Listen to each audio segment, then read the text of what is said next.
Good evening. I'm Matt Jaffe. I'm the Interim Executive Director here at the IOP. Thank you all for coming tonight. We are honored tonight to welcome Michael Baselice to campus for a conversation on polling and the art of reading public opinion. Before we get started, I did want to let you know about an upcoming event at the IOP. Next Monday, October 30th, we will be hosting Virginia Governor Terry McAuliffe and former South Carolina Governor Jim Hodges in conversation with IOP fellow Bakari Sellers. They will be talking about their experiences as Democratic governors in the South. You can register for that event, and you can find out more about other IOP events at politics.uchicago.edu. A couple of housekeeping notes tonight. During the second half of this event, we will open up the floor for audience questions. If you have a question, please raise your hand, and our moderator will call on you, and one of our students will pass you a microphone. As usual, we will give priority to students to ask the first 3 questions this evening. As a reminder, a question does end in a question mark. Finally, please make sure that your phones right now are on silent. Now, here to formally introduce our speaker is Marcelo Fernandez de la Mora. Marcelo is a first-year student from New Haven, Connecticut. He is studying biochemistry and is a member of the College Republicans. Please join me in welcoming Marcelo to the podium.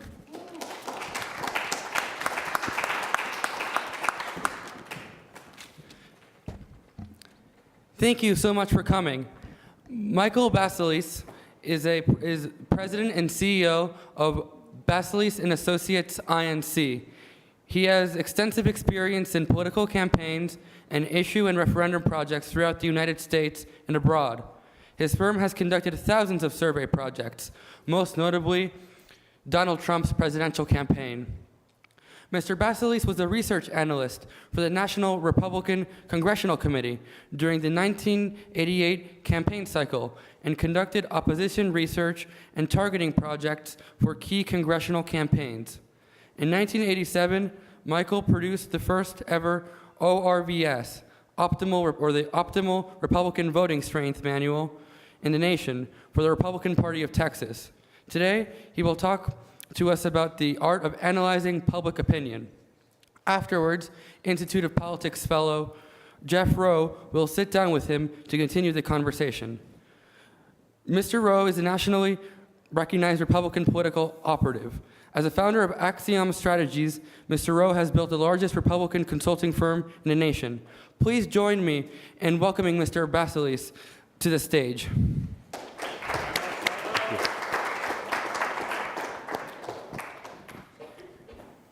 Thank you very much. It's a pleasure to be here today. I think I've been tasked with sharing some information about polling, and I think one of the things we want to look at is what happened in 2016. So that's where we're going to start. But one of the things I want to share with you right away is this headline that took me about 20 years to get. I just really wanted to get quoted on this. And I got asked by a reporter on the eve of the presidential primary in 2008, and they were asking me about Hillary Clinton and Barack Obama, which I wasn't tracking because I work for Republicans, what I thought was going to happen in the upcoming race between Obama and Clinton. And I said, well, you know, I think this race is going to hinge on who turns out. Really? And so he's typing away, on a deadline. What else? Well, okay, I think the race is going to hinge on not only who turns out, but how many of them. Oh, that's great. That's great. All right.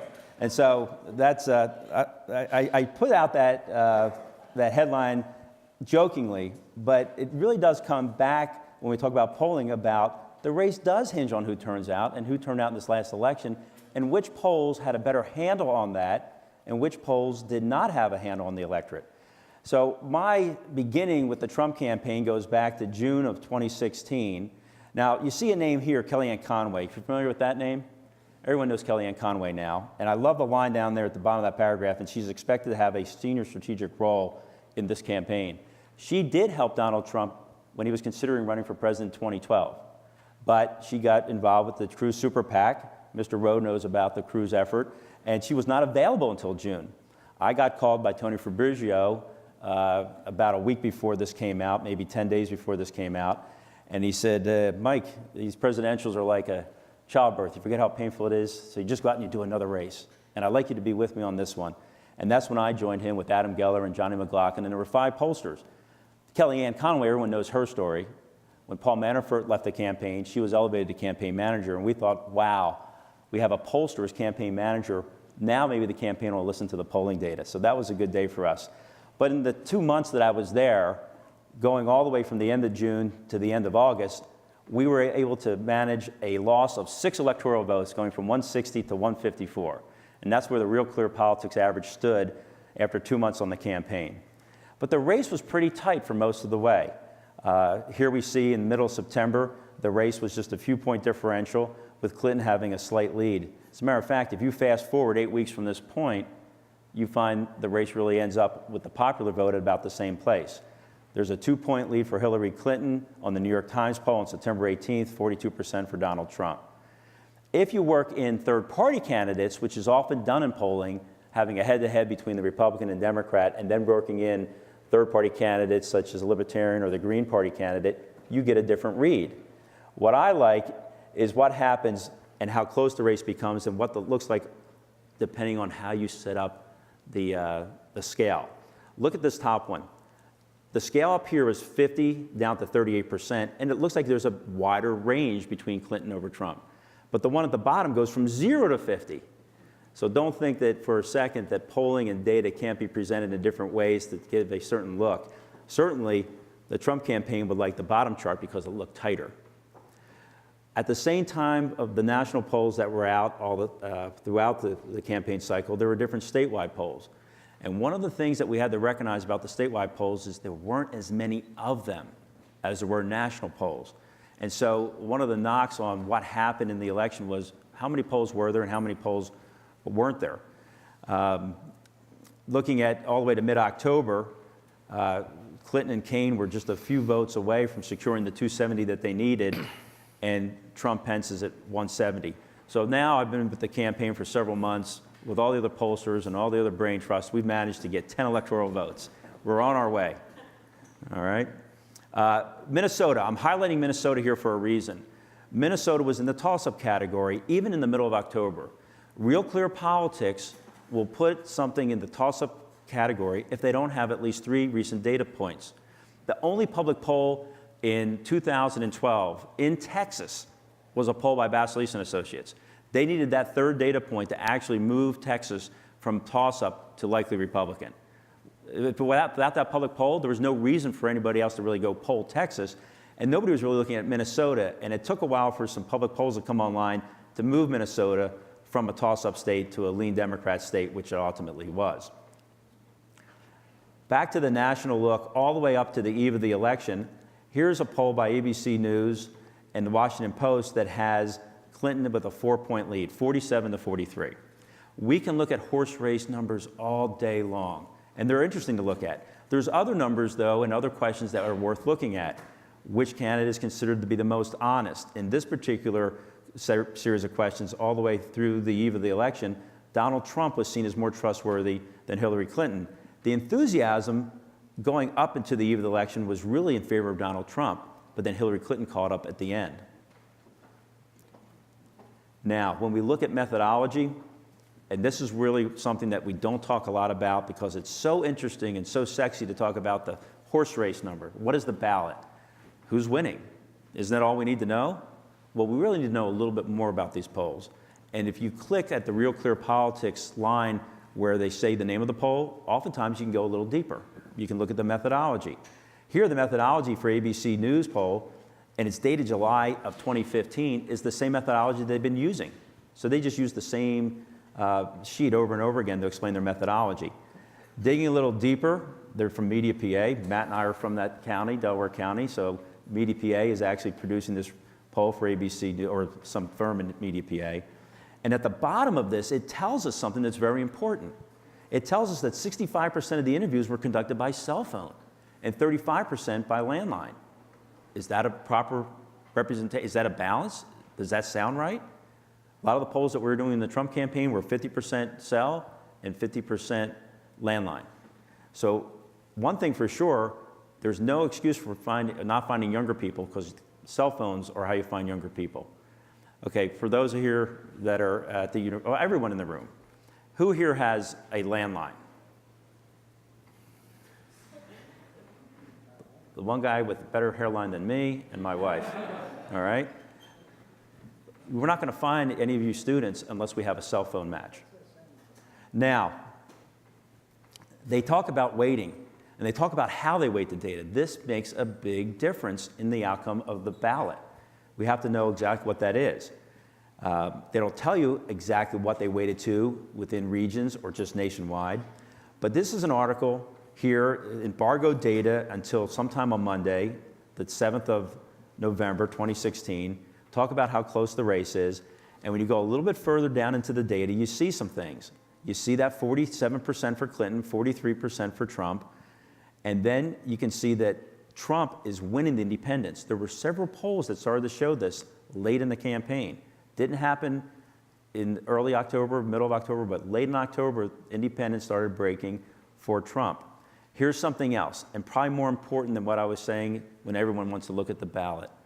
Look at the demographics. This poll has 38% Democrat, 31% Republican.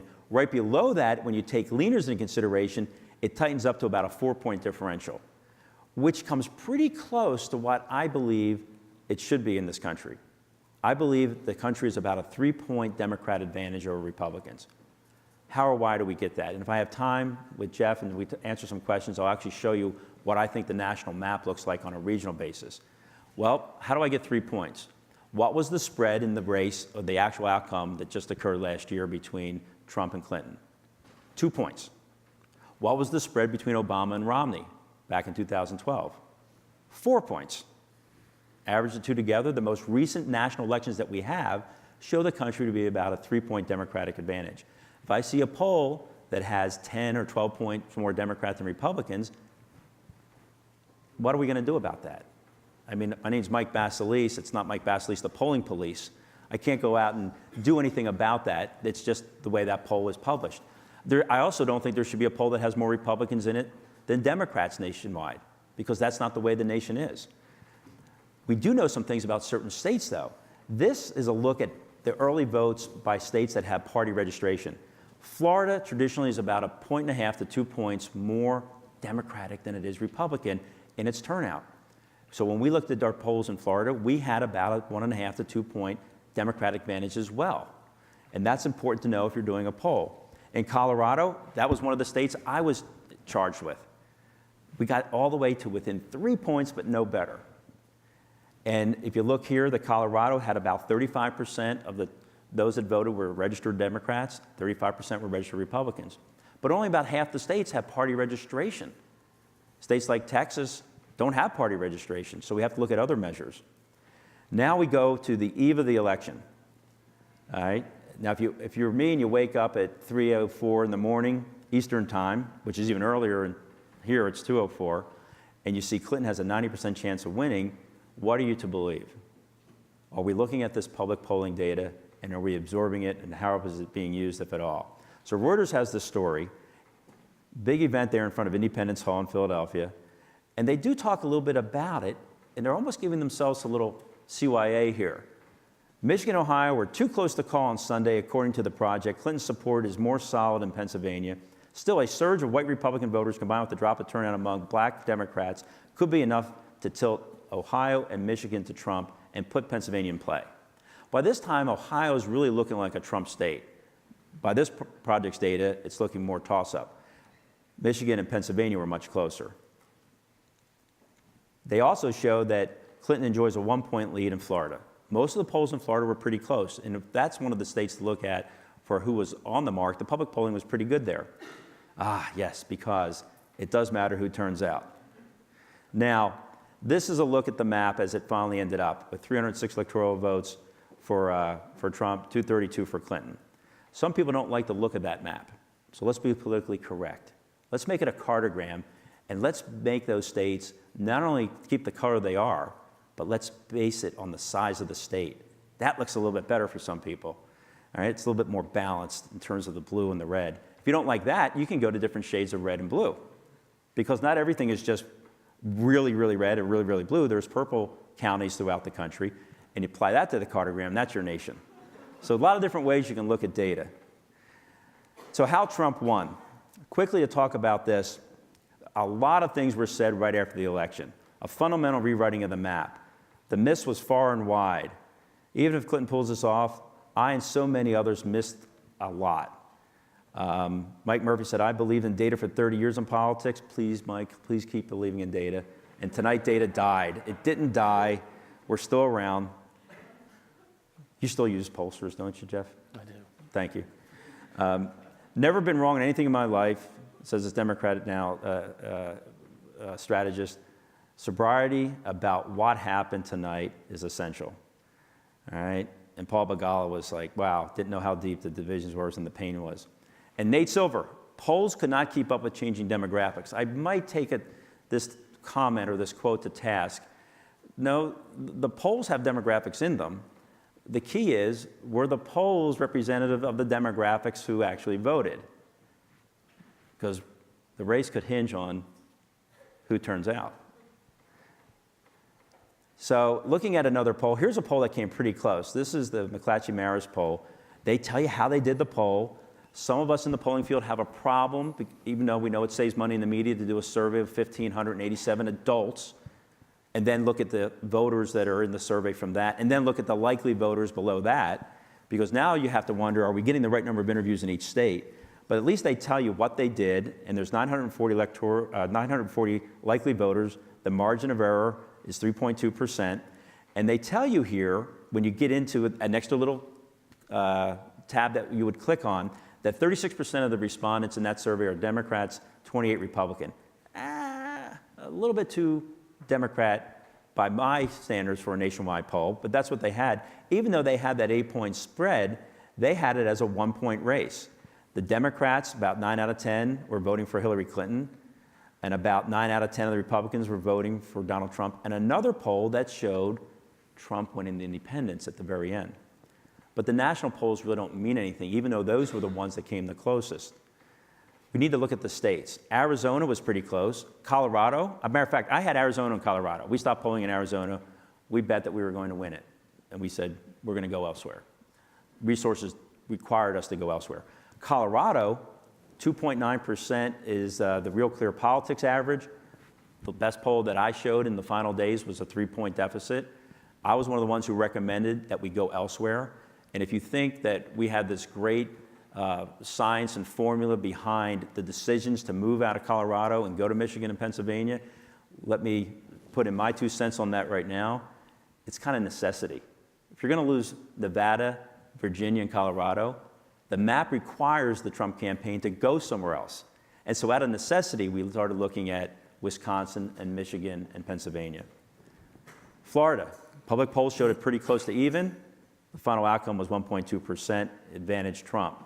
Georgia, there were some concerns about Georgia earlier on, but it ended up being about a 5-point differential. So a number of these states are pretty good. They're right on. Iowa was a little bit off the mark. Public polling showed it to be a little bit tighter. In the end, Trump defeated Clinton by nearly 10 points. Maine was at least in the right direction. Michigan, most people thought, at least by the public polling, that Michigan was going to lean in favor of Clinton, and it was a slight differential in favor of Trump. Nevada was close. A number of these are within the margin of error. New Hampshire, margin of error. New Mexico, we took a look at, but we couldn't see it getting any better than this. North Carolina was close. It turned out early in the night that it was going to go for Trump, and it was going to set off a wave of things on the East Coast that were not good for the Clinton campaign. Ohio was one that missed the mark by the public polling. Why? Same thing about any of these polls. I complain about some polls being a little bit too Democratic nationwide when I think they should be about 3 points more Democrat than Republican. Some of the polls in Ohio had too many Democrats. If you have too many Democrats, you give it inflated view for Hillary Clinton. Pennsylvania was pretty close.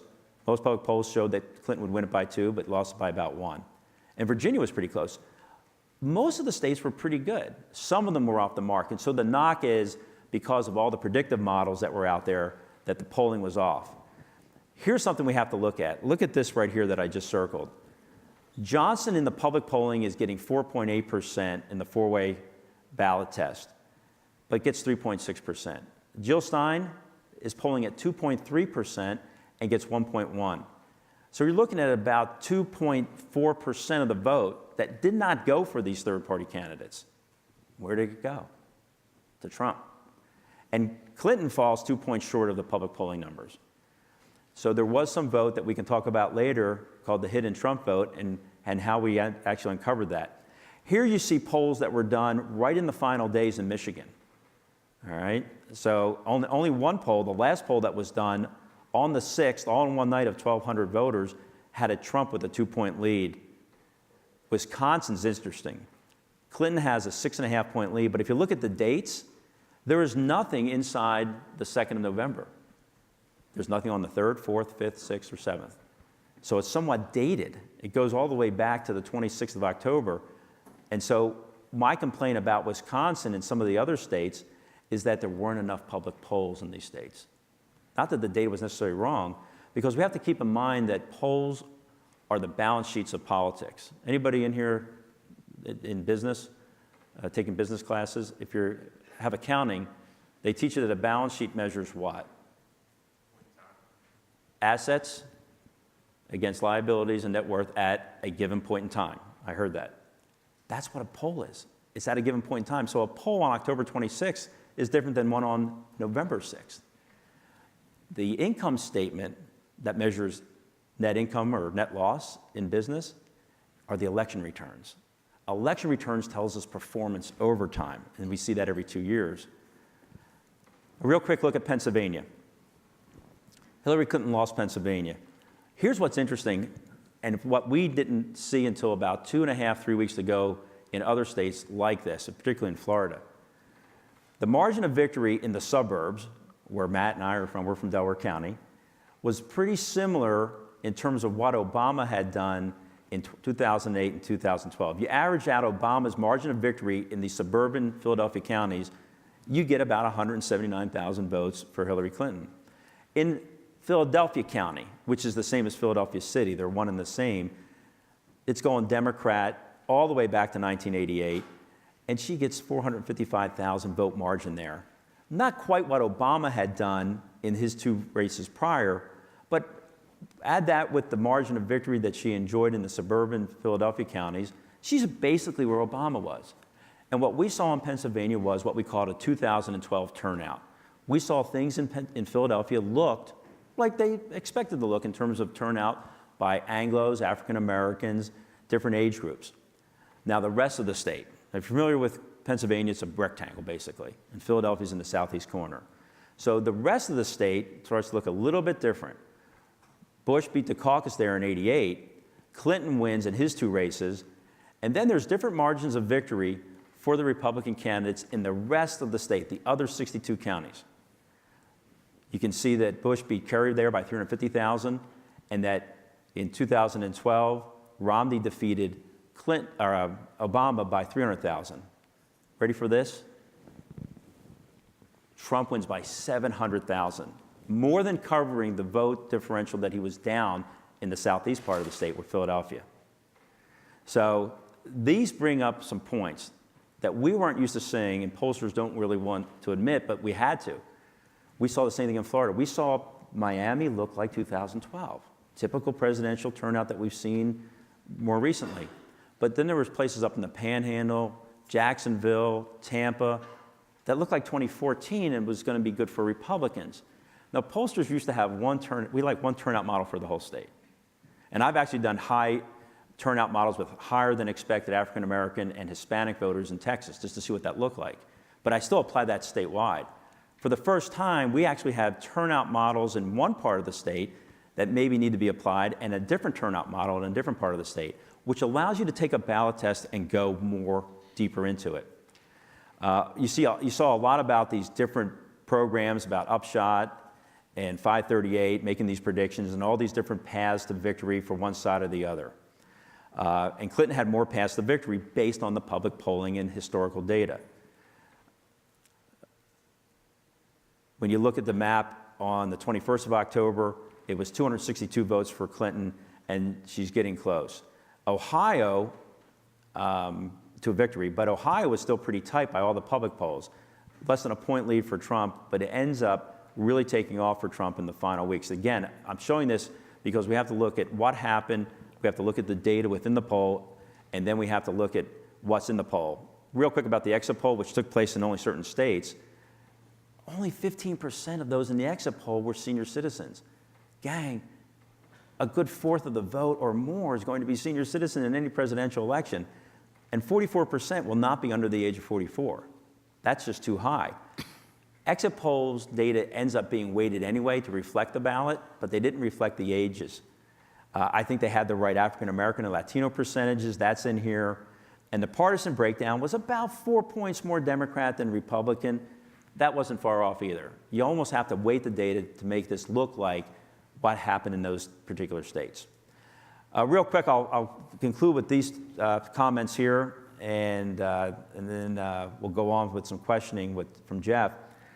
The Trump targets were identified as voters who wanted change in the country, but yet weren't supporting him. And that was something we uncovered in our poll. Again, looking beyond the sexy ballot numbers and looking for other data. Peeling off third-party votes, looking at people that were voting for Stein or for Johnson. What we also had to do was expand the map. I already mentioned that. We had to get beyond states that we were going to lose and look at other states. And we had to capitalize on some enthusiasm for Trump and deliver what we call life-improving messages. Regardless of what you may think about the two candidates, one of the things that we noticed in our data was that people weren't associating Hillary Clinton for anything different or change in their life. Maybe she would continue Obama's policies, but they couldn't articulate what it is that Hillary Clinton would do for them. Trump was going to build a wall to reduce the illegal immigration, or he was going to turn back trade deals to bring jobs back to America, or cut taxes and give a higher credit for working moms for childcare. A lot of things that he was talking about were issues that we felt were resonating, and there was a hidden Trump vote, and if there's time I can talk about that. Why don't I stop here, Jeff, and talk some more about what happened and what's going on with polling. You should clap for that. That was good. I wrote out some questions. I tried to anticipate maybe what the folks, maybe pre-answer some of the questions that might come from the crowd, so I typed these up. We've seen some important swings in African-American rates and white working class rates. You talked about there at the end. How do pollsters, how do you make the decision when you construct your sample to take account for that? Well, the first thing we have to do is get an understanding of what should the turnout be based off of at least recent elections. And we start there. In Texas, for example, I know that there's going to be about 12 to 13% of the turnout will be African American. And somewhere around 20%, 21% of the turnout should be Latino Hispanic. Now, people are like, wow, well, Texas is almost 40% Hispanic. Yeah. If you look at all population, if you look at the adult population, it's maybe 38. Then you look at registered voters with a Spanish surname, it's like 25. But the turnout's about 21. And so we have to understand what is the electorate. And then we have to look at other factors such as their enthusiasm. We need to look at questions that we ask as screener questions to get people in the survey at the very last days or weeks of the campaign. What is your likelihood of voting? On a scale of 1 to 10 is one way to ask it. Have you voted early or not? And if you pick a candidate, are you definitely voting for that candidate or probably voting for that candidate? And when you see whether it's African Americans or Anglos or different age groups or partisan groups, then that can affect your model a little bit. And it can make you want to weight data differently to look at a model that says, well, what if, and I had this happen in 2002 in Texas. There was an African American candidate named Ron Kirk running for U.S. Senate against John Cornyn. And Tony Sanchez was running for governor against Rick Perry. So at the top of the ticket, there's an African American on the Democrat side and a Hispanic. And the talk is this is a great rainbow coalition. It's going to really turn out the minority vote. And they were talking about, at that time, a 25, 26% turnout of Latinos, and 15% of all vote would be African American. But there's no historical data to back that up. Just because there was two candidates on the ballot that were black and brown didn't mean that that was going to be the turnout. Could I argue that because John Cornyn was Anglo and Rick Perry was Anglo, and they're running for Senate and governor respectively, that more Anglos would vote? No. And so you have to look at other questions and see how they're answering them to see if the interest is there and to weight the data accordingly. You started out tonight talking about cell phones and landlines and the percentages of each, and I think we had 3 hands go up. I have a landline, but I was embarrassed to raise my hand. One was my wife and, Right. and me, so that's like 2/3 of the 3 hands. Right. So how do you account for that? How do you account for people that don't take the entire survey or refuse? You know, maybe walk the crowd through how you actually get people on the phone. Yeah, okay. When I started in the business in 1989, I was with the Lance Torrance organization, and they had 166 phones down in Houston, Texas. It was a great phone center. They eventually got bought out by Gallup, or the parent company of Gallup, and we were together for a few years. And Phyllis was the head of the phone bank. She was one of the original 12 phoners for Lance Torrance and became head of the phone bank. And she was very concerned that at that time, when I joined the firm in the spring of 1989, that we were approaching 2 refusals for every completed interview. How are we ever going to get a valid sample if 2 people are refusing for every one that completes a survey? Well, now it's 15. 15. We get 15 refusals. And there's soft refusals, which are no thank you. And then there's hard refusals, which have, like the word hard, different 4-letter words thrown at the interviewer with a hang-up. And we actually code them hard and soft refusals, but they all add up to about 15 out to 1. And does that include no answers? No, that's different. That's an actual These are complete- just the refusals. So we'll talk to 16 people, and 1 out of the 16 will do the survey, and 15 will refuse. There are other people that screen out, which is another calculation. About half the dials that we make go to voicemail. We used to say answering machine, but now it's voicemail, because our cell phones are voicemail. So it takes a lot more dials. It used to take about 15 to 16 dials to get a completed interview about 29 years ago. And now it can take 100, 110, depending on where we're calling. So how does any of this work? Well, fortunately for polling, and you just saw in the recent election, the national polls had it pretty good. And a number of the states weren't far off at all. They were right on. So fortunately for polling by telephone, we're seeing people that are old and young, different income levels, black, white, brown, male, female, rural, suburban, answering surveys at near equal rates. So fortunately, we're getting representative samples. The first thing we do when we look at polling is get a male-female quota within each part of the state. After that, we look at ages, we look at partisanship, and race ethnicity. When I started the business, you could do a survey of 1,000 interviews in a state and just let it roll. And your data would come out pretty close to what you needed it to be, because people participated such more readily. Now, it's harder to find young people. You call a landline of a senior citizen, 94% chance you're going to get a senior citizen. If I dial an 18 to 44-year-old on a landline, there's only about a 30% chance I'm going to get an 18 to 44-year-old. And we even ask for the person. And if we don't get the person, then we go on to someone else in the household. So we have to get the cell phones. And even cell phones, you think you're dying, this is your cell phone, and you're 42 years old, shouldn't we find you as a 42-year-old? Somebody else answers the phone that qualifies as a registered voter in that county. So we talk to them. So there's a lot more that goes into it now. We check our demographics as we go through the calling. We might get to the last hour of the last night and say, stop calling Republicans in this region of the state. We have our quota. We have enough of them. We don't want to have to weight them down more than necessary. We need Democrats and independents. Do you find that people will answer fewer as a person that utilizes your services, including you specifically, but for sure the industry? I don't feel like the question, like the length of the survey has been reduced. Does that mean that people will stay on the phone even though it's their cell phone? Yeah, that's, and it brings up another question about cell phones and the percentage of cell phones too. That I think I didn't answer, but we're doing more and more cell phone interviewing. In some of our national polls, we're doing 50%, a third cell, a third landline, and a third internet. But the problem is getting somebody to take the survey. If we can get somebody to just answer the call and go through the first couple of questions, we got them. They're either going to talk to us at that point or they're not. Mid-interview, people don't get through 6 minutes and say, oh, something's burning on the stove, I got to go. It does happen, but not that much. If we can get them started, they're going to continue. If they get all the way to the demographic questions at the end and hang up on us, we can't use that survey. You don't take We don't use questions it at all? We have to just throw it away. We can try and call them back. Did we lose the connection? And try and finish it right then and there. But we don't want to wait.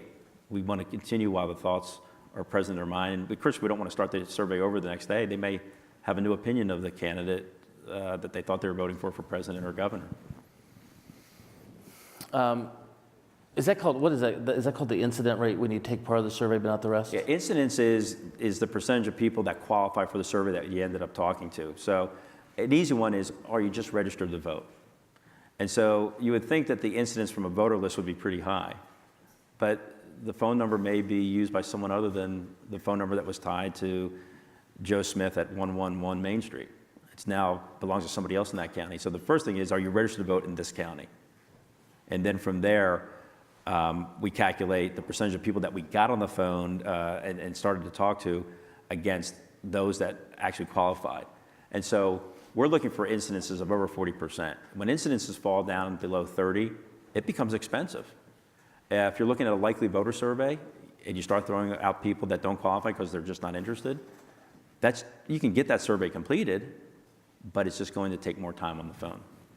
You talked about internet polling, and I know that was, for me at least, this was one of the first cycles that we used that in a meaningful way and trusted it. I think we've tried it over the years, but do you see the same participation rates, same incidence rates? Do you feel like you have to pay people more to do the internet? Like, how does that work? Yeah, and the internets are panels. I tried to do a survey in Texas. We had 80,000 email addresses of Republicans, and we wanted to run some commercials by them. So we thought, this is great. We're actually going to show TV commercials to Republican primary voters. And we had 80,000 email addresses. We invited every one of them, and 32 people did the survey. Mm-hmm. So a random invite on the internet doesn't work. You have to get panelists. And so the work that we've done is with people that agree from time to time. If you send me an email, I'll click the link and I'll do the survey.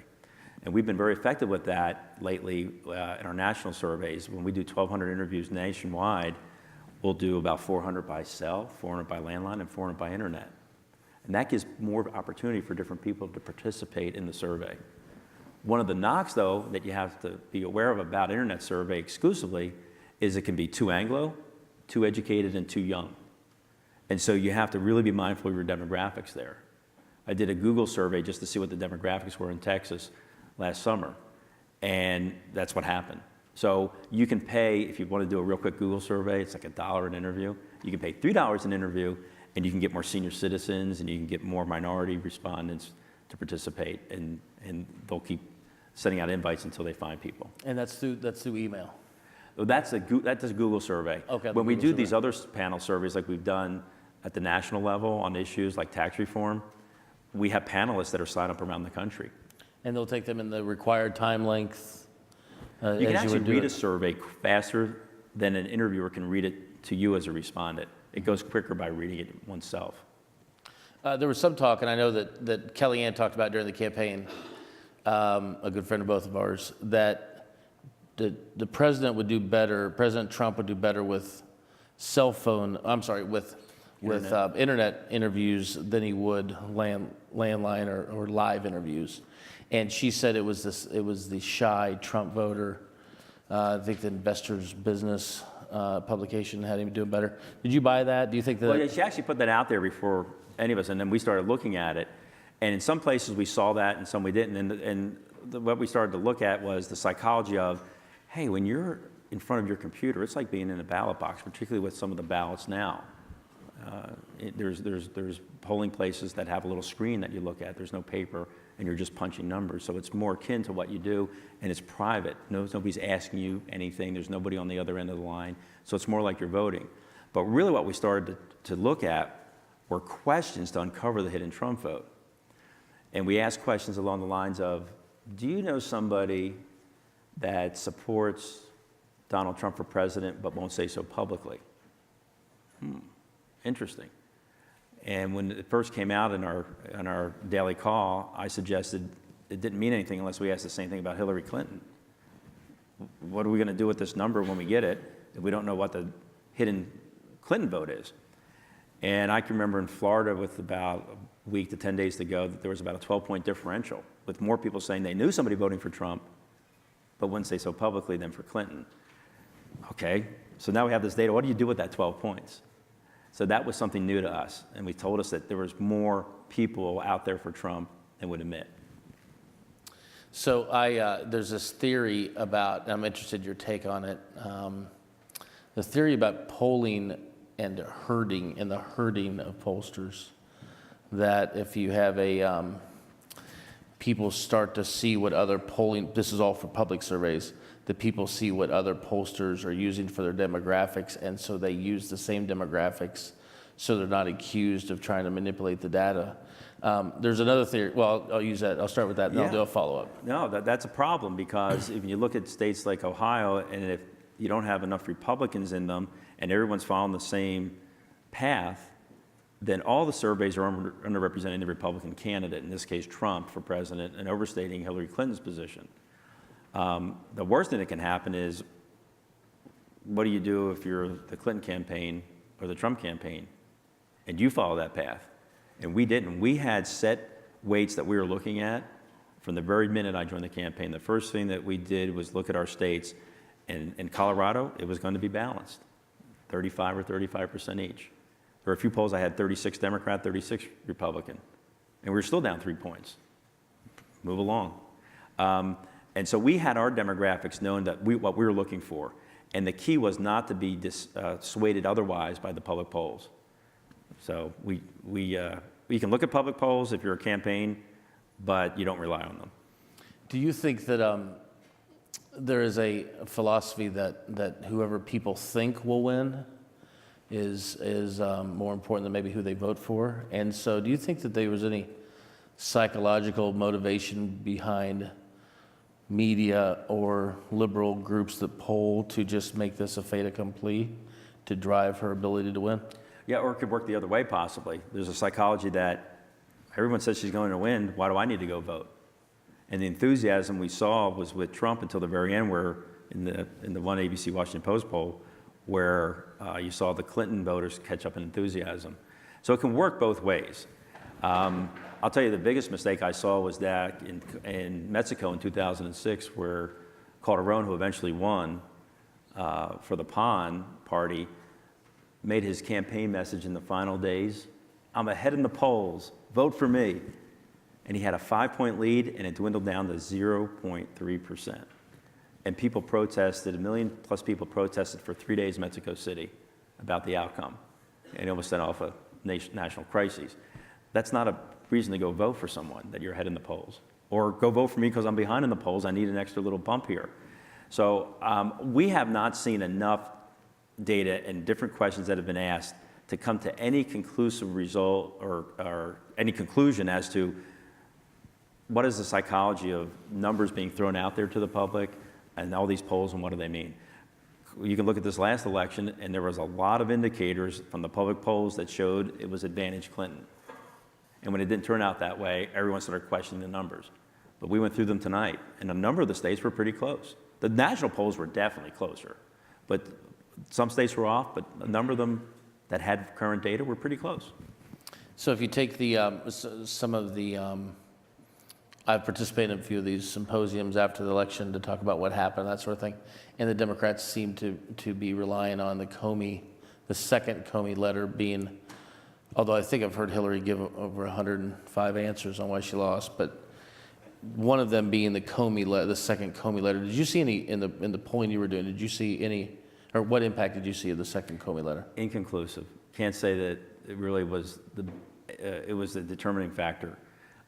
What I wish we had now was more polling that went all the way to the end and it asked that question about that in a number of different ways to learn its impact. It's the same thing with, and Lance Torrance, my mentor at the Terrence Group, wrote a book called The Ticket Splitter. I think he wrote The Ticket Splitter too. And he looks at a lot of data to find out, was Perot's involvement in the 92 race the determining factor as to why Bill Clinton won? And there's maybe some little leaning that way, but it's still inconclusive. So we just don't have enough data to know one way or the other. When you talk about weighting, this will be the last question. Let me add this in. Yep. There's more information that we had that showed things going, and the trajectory was going right for Trump in the last 2 weeks of October, particularly the last 10 days of October, before that anyway, to say what would have happened and would that trajectory have continued without Comey getting involved in the last week. Just don't know. When you talk about the weighting, and then we'll take questions from the audience, and our audience has some questions. You talk about the weighting of a survey. So you say, hey, I'm going to stop calling Republicans in East Texas because I got enough of them, right?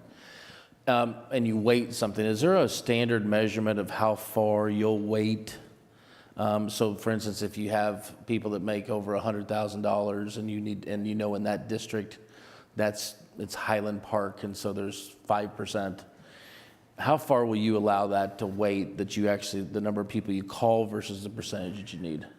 If we have 5% of the district is in Highland Park, which is the center part of Dallas, and that's supposed to be the number of interviews we're seeking. So it's a 500 sample survey, and we need 25 interviews in Highland Park. We're going to get 25 interviews there.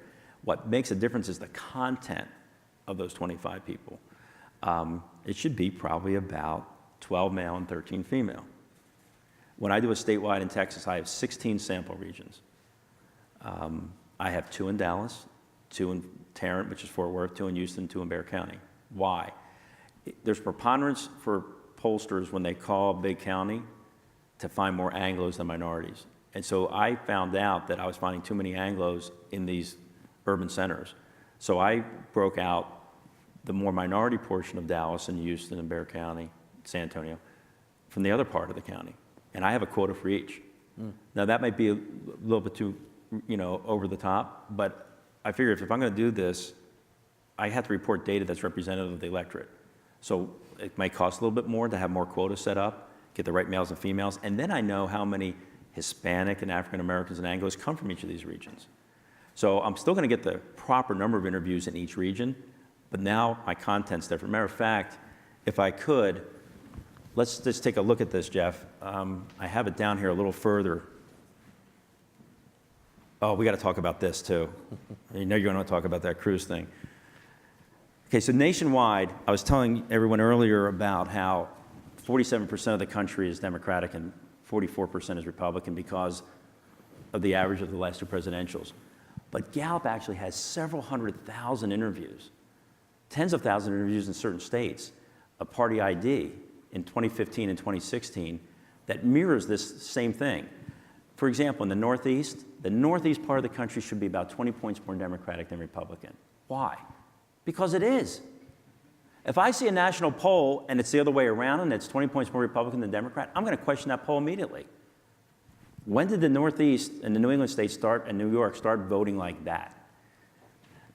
Northeast too. You got Michigan, Pennsylvania, Maryland, Delaware, Ohio, and Indiana. That's like the nation. That is a microcosm right there, at least partisanship-wise. It's a little bit more Democrat than Republican. The Southeast counties combined, or states, is a little bit, 1 point more Republican. 5 points more Democrat in the North Central, led by Wisconsin, Minnesota, and Illinois. South Central, I'm from Texas, Oklahoma, Louisiana, Mississippi, Alabama, very Republican. If I see a poll that has more Democrats than Republicans in that region, how did that happen? When did that area become more Democrat? Like overnight? Mountain states, Pacific. If I ever see a survey that has as many Republicans as Democrats on the West Coast, I question it. So we know this data now. And so when I look at any national poll, I begin to question it. There's a poll that just came out from Fox News. And I love the headline here. This is amazing. It just came out this morning. I saw it as I was getting on the plane. And the headline here is Fox News poll, storm erodes Trump's ratings. Okay. That's the headline. Look at the numbers on Trump and his job approval. He is at 38%. The first time Fox News has had Trump below 40. He was at 42% mid-September. Mid-August, he was at 41. Mid-July, 41. Now he's at 38%. And it's the storms. That's the headline. What should we look at? Not only who's in there, but how many of them. And if we look at the demographics, this particular poll, this time, is 47% Democrat, 35% Republican. The one in August was 3 points more Democrat than Republican, like this. So it went from 3 points more Democrat over Republican as a nation in August to 12 points in 2 months. It's a bad couple months. Maybe the demographics had something to do with the erosion of the job approval. Would you think? Because then, if you read the article, they talk about it. Meanwhile, 60%, oh no, that's the wrong one. It's the White House receives mixed reviews for its response to recent disasters. So you have a separate question that gives them mixed reviews on the hurricanes, but yet the headline is, storms erodes Trump's job approval. Fascinating. One thing we take away from this tonight is kick the tires, go click on the methodology, and see how many Republicans and Democrats are in these polls. So we'll start with some questions. I think we have, yes. Yes, sir. Thank you for the talk. I actually have two questions, if that's okay. My first question is, how do the questions you ask leading up to an election impact the questions you're going to ask in the next election? Like you were talking about the shy Trump supporters, like how will that impact the kind of questions you ask in the next election or the next, any elections basically? And the second question is, to what extent do you think pollsters will start using artificial intelligence and data mining systems to see hidden patterns in data, especially over the next 2 election cycles? I think either one of us can answer that second one first. I'll start with the first one. We're actually asking questions now about Trump's job approval.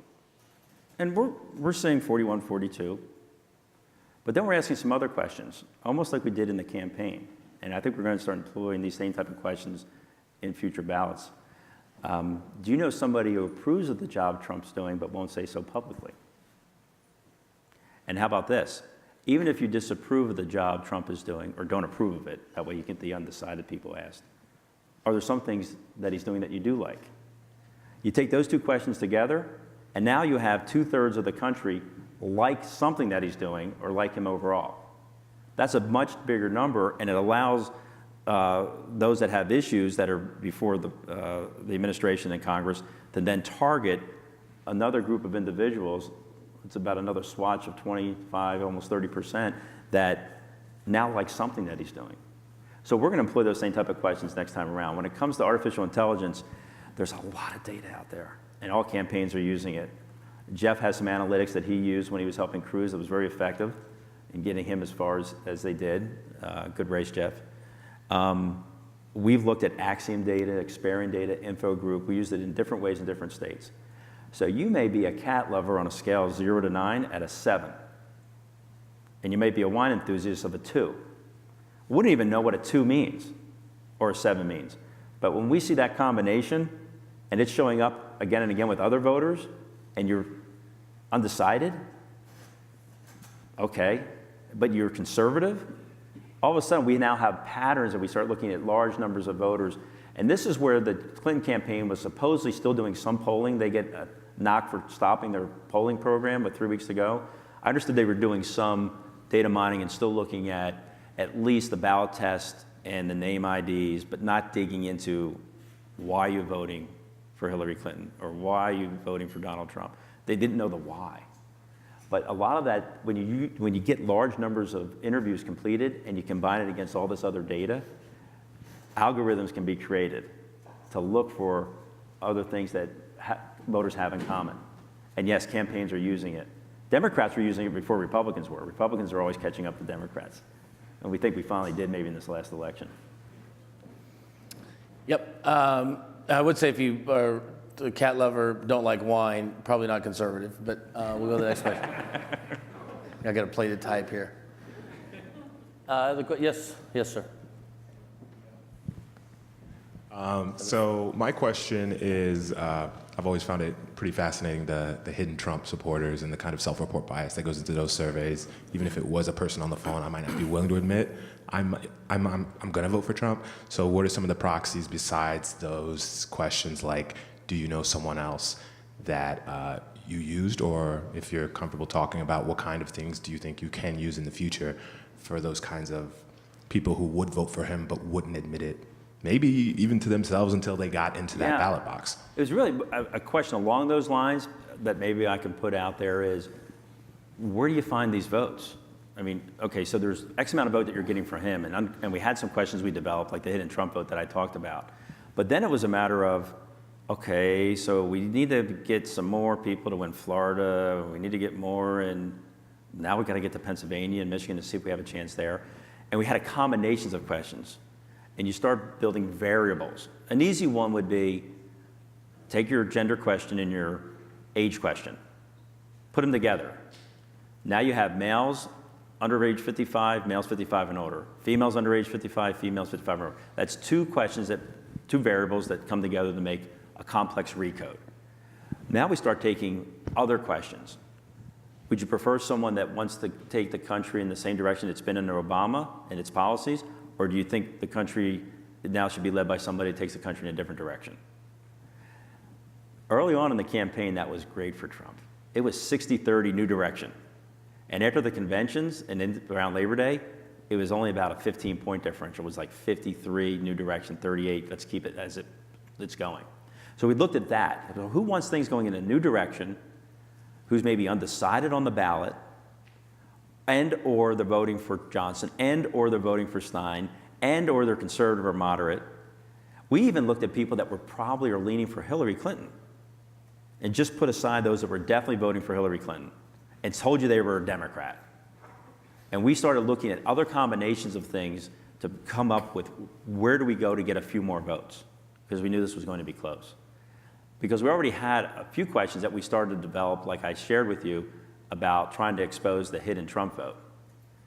But we didn't, what do you do with 36% of the people that say, I know somebody voting for Trump, but they won't say so publicly, and 24% saying the same thing about Hillary Clinton? We're still looking at that data. So maybe we have to come back in 4 more years and tell you if we've expanded upon it. I have another question over here. Yes. You had talked about that after the election, people were like, oh, the data's lying, what had gone wrong. Looking into 2018, how are people going to trust data? Even though data methodology doesn't lie and does tell the complete story, how are you going to get politicians to hire you guys? How are you going to get citizens to trust data, trust you guys to help with that going forward? And what's the potential for the data industry writ large? Well, I think within the ranks of those that run campaigns, we look at, I have Democrat pollsters that are my counterparts that we work on things sometimes together. We look at these demographics very closely and we're very mindful of them. Whereas the media doesn't necessarily, that's not their first interest. Their first interest is getting a story out there and sharing the job approval numbers or a ballot test. And so the short answer is there's nowhere else for candidates to go but to the industry in which they currently have pollsters existing. Now, there are new tools out there. We're looking at internet polling a lot more. We're looking at quick surveys on the internet. We're looking at mining data, and we're looking at voter scoring. But, voter scoring doesn't answer the whys. It can just share with you some issues that are important and who likes them or doesn't like that issue. And so it's a combination of tools that are being used. And so within the industry, to be trusted, we all have to fall flat on our face on both the Democrat and our side. And we're still here. And so until they figure out how to replace us, Jeff, don't replace us yet. Give me a few more cycles. We'll be around. And we'll keep innovating. One of the things that is interesting that I'm actually toying around with is the notion of going back to doing some door-to-door. George Gallup gave up door-to-door in the 70s, reluctantly, because not everyone had a landline phone. But there were enough people of different demographic backgrounds that had phones that you could get a good sample. And he finally said, okay, I'll give up going door-to-door. In Mexico, when I do surveys there, I do some door-to-door and I do some telephone surveys because not everyone has a telephone. And I'm thinking another way that we can actually, and you maybe had somebody come to your door at times, they have a little iPad and they have the questions right there. Go through those questions, get sent up to the mainframe, data's already there. So it's just like doing it over the phone. And we could do these type of surveys on the weekends. Through October, in election years, when the sun's still up a little bit past dinner time, we get right up to after Halloween and the first week in November, we're back down, we lose an hour. But you can do a lot of Saturday and Sunday polling and know what to do with that data on Monday morning. So we have to think of some other things too that will help us collect data, and give everyone a chance to be interviewed, at least enough to get a representative sample. And another way to answer that is we're going to be around in our industry as long as we're useful. If we can't hit the mark and we're way off and we're outside the margin of error time and time again, then candidates for office will look for something else. I would say in analytics, just to add on briefly, we use a ton of analytics. It could tell you instead of 6% in Iowa being undecided for the caucus, that it was 14,603. But without a poll, you can't tell. That's just a data point on just zeros and ones on a spreadsheet. Without polling to understand what moves them, there's an agreement and there's movement. And so, are you against opioids and the abuse of opioids? Yes. But does that move your vote for somebody that agrees with you?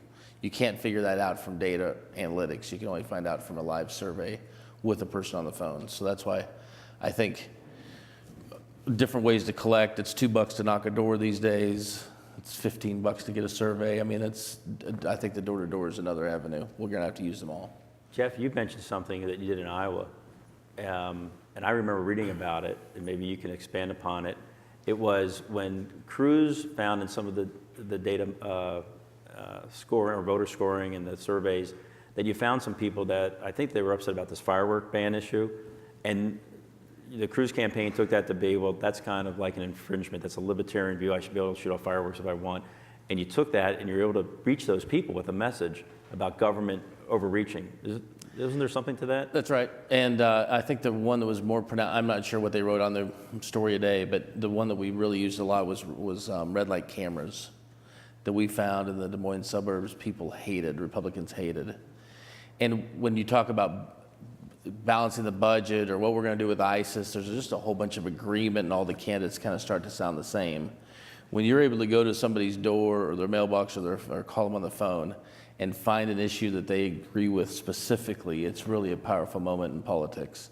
And we were able to do that with analytics. It wasn't just the big issues of the day, but we were going in and talk about fireworks bans and red light cameras and niche issues that was just important to that one voter.